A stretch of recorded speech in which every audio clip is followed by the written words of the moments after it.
Olá. Na carta do Mahatma Han, que é um dos documentos mais importantes de toda a literatura teosófica, nós podemos ver um mestre, aliás, um mestre dos mestres,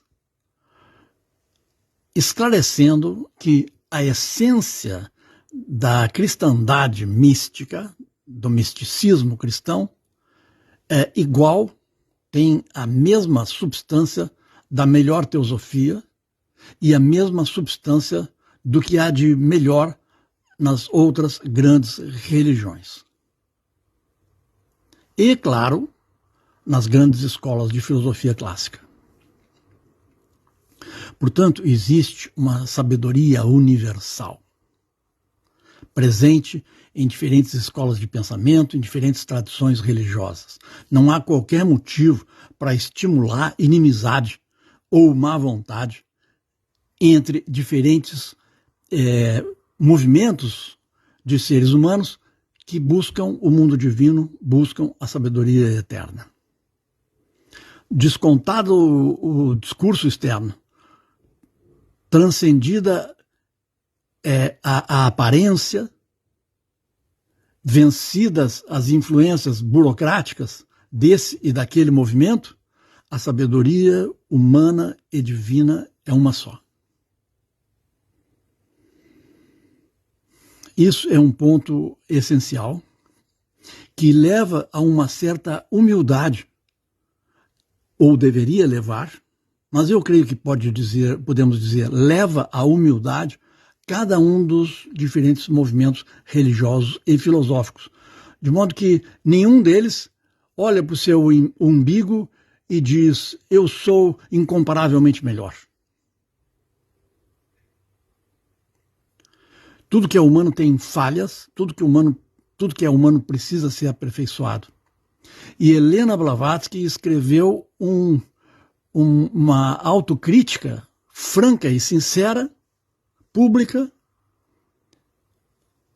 mostrando o erro que ela cometeu nos seus primeiros anos de atividade pública, ao ser excessivamente dura com as igrejas cristãs e com o cristianismo, para depois ver nos teosofistas que a rodeavam os mesmos erros, se não piores, que os erros da cristandade.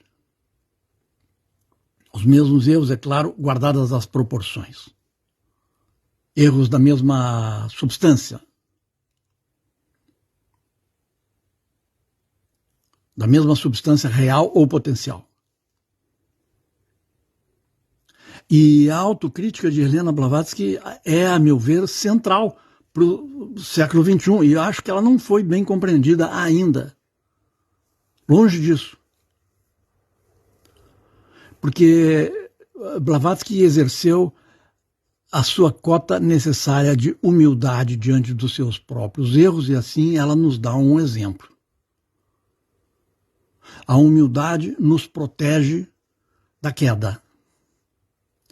A humildade derrota o perigo da arrogância, da autoimportância. Através da humildade, nós preservamos o nosso bom senso e o nosso realismo ao olhar para nós próprios. Aquele que conhece a si próprio decide esquecer um pouco a si próprio para olhar para o seu dever. Mas esquecer em termos, esquecer em parte, porque é preciso manter uma vigilância em relação ao seu eu inferior 24 horas por dia. É preciso observar os seus erros, não é questão de aceitar os seus erros, é observar o processo pelo qual nós erramos e, observando esse processo como um bom lutador de judô, procurar o ponto fraco do erro e cortar o erro pela raiz.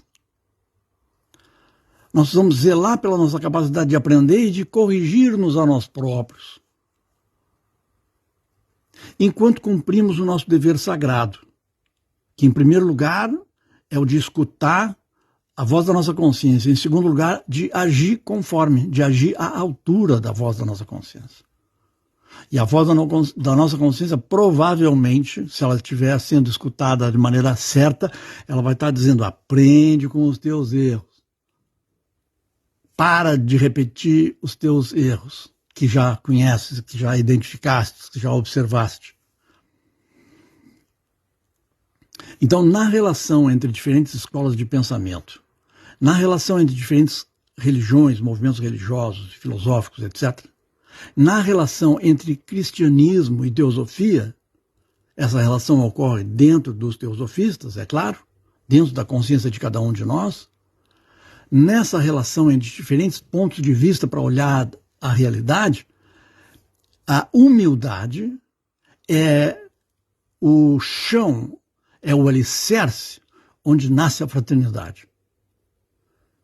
E a ideia, para que a humanidade vença os desafios do século XXI, a ideia é precisamente uma fraternidade que vá além dos muros, que vá além das autodefinições ideológicas presas a palavras, uma fraternidade baseada na boa vontade e no reconhecimento factual, no reconhecimento realista de que nós todos somos, vamos dizer assim, farinha do mesmo saco. Temos a mesma substância, a substância dos seres humanos é a mesma. Não precisamos nos iludir com ideias de separação e de que um é melhor que o outro. Cada um melhorando a si próprio, todos melhoramos.